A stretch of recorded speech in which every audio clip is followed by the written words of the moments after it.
What the streets said, man. It's your boy Big Trell Crowd. What the streets said. Riding in the streets of Memphis, Tennessee. Throw the ends up. Riding through the streets of Memphis, Tennessee. So, I got some questions. And I got some answers.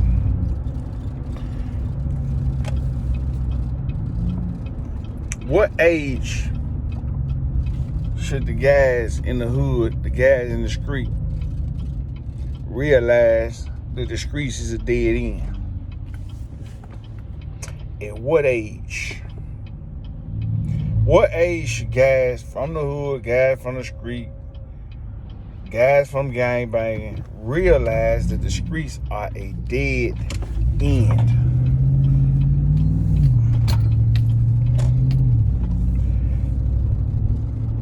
I'm not big on being a hypocrite, so I'm going to tell the truth. I realized 100% at the age of 32. Now, by 24, I started to want to see what I could do. So I went in online. I went to the library on Poplar. And what I did was, I looked up careers and jobs. Once the college thing and the football thing didn't work, I still wanted to do something because I was just in the hood trying to get some money every day. Just doing what the guys who trying to get money in the hood do every day.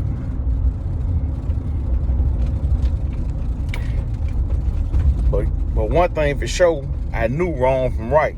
I was raised on respect. I was raised knowing right from wrong. I never thought getting money was wrong. You know what I'm saying? Now, some things on getting money, I knew was wrong. But I never really believed hustling was wrong 100%. But some of the other stuff that go with hustling, I went with everything. You know, I went with the gang banging. I went with all this stealing cars, carjacking. That was never my thing. You know what I'm saying? I ain't gonna even lie. I used to see the guys who I knew who was doing it. I really didn't even just want to associate with them like that. But at what age should a man? Because once you 18, technically you a man. Even though most people 18 ain't men, but technically you a man. Realize what's really important and realize that these licks, these missions that you go on really ain't worth your life or really worth your freedom. The reason I asked the question is because I'm looking on the news, right? And Memphis that had been in the news and had so much going on with the news, from Stephen A. Smith talking about the crime rate to Mayor Paul Young. People saying he lying. They saying Chief Davis lying about crime being down, and the crime is actually up.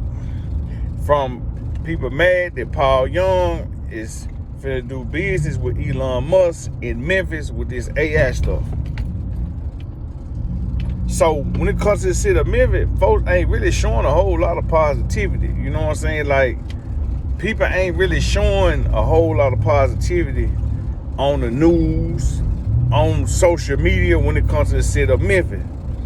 So it's like, I'm a Memphis advocate, you know what I'm saying? I love the city, so I'm always trying to shed light on the good things. But to be honest with y'all, the heroes in the city ain't always people you see. The heroes is sometimes the firefighters, sometimes the heroes is the police, sometimes the heroes is the uncles and aunties who ain't really just got a whole lot of money, but they got a whole lot of love. Sometimes the heroes is the little league coaches, the volunteer coaches who ain't getting even paid to do it. Sometimes it's the actual coaches. It's the actual directors, instructors, the people at the parks, you know what I'm saying, who run the parks or work for the parks. The streets of Memphis is going to be the streets of Memphis. You know what I'm talking about? Me, for one, I do believe crime is down in certain areas and up in certain areas. If you ask me,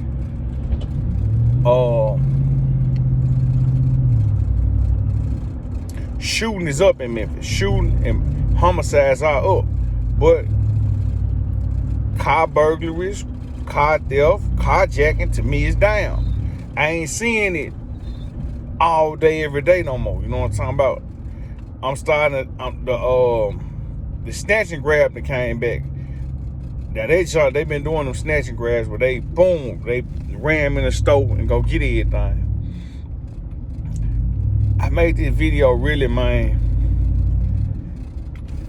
to tell some of the young guys, ain't nothing wrong with being yourself. Ain't nothing wrong with looking up other stuff to do other than crime, other than shooting, other than killing, other than robbing. I don't know nobody, and I do mean nobody, who seriously want to be in jail. You know, in Memphis, we got a bad rep with them letting all these kids keep doing all these crimes, and they keep getting in and out of jail. So a lot of people upset about that. Kids, I'm telling you now, like, man, please change some of your ways. But to do that, you got to change your people, places, and things.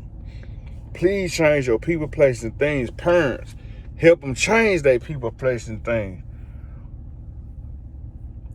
Death, everybody got to die one day. But I don't understand the rush in getting shot. I don't understand the rush in getting stabbed. I don't understand the rush in getting your head bust open. I don't understand the rush in an overdose, dying over overdose.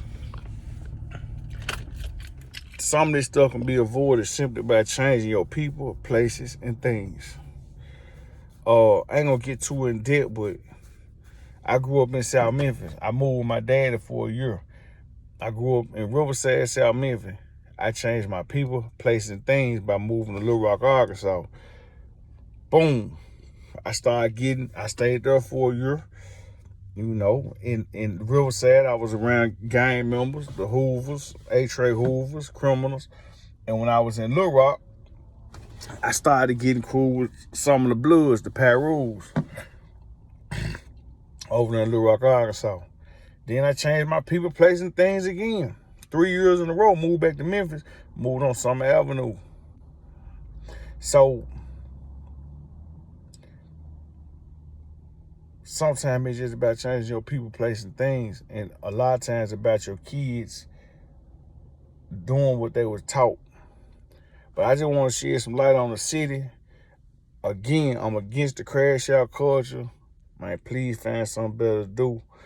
Man, get a job, man. Slow money is better than no money. Man, winning in the end is better than winning in the beginning, crashing out and losing your life. But your boy Big Trell Crowd 100. Memphis, we are one.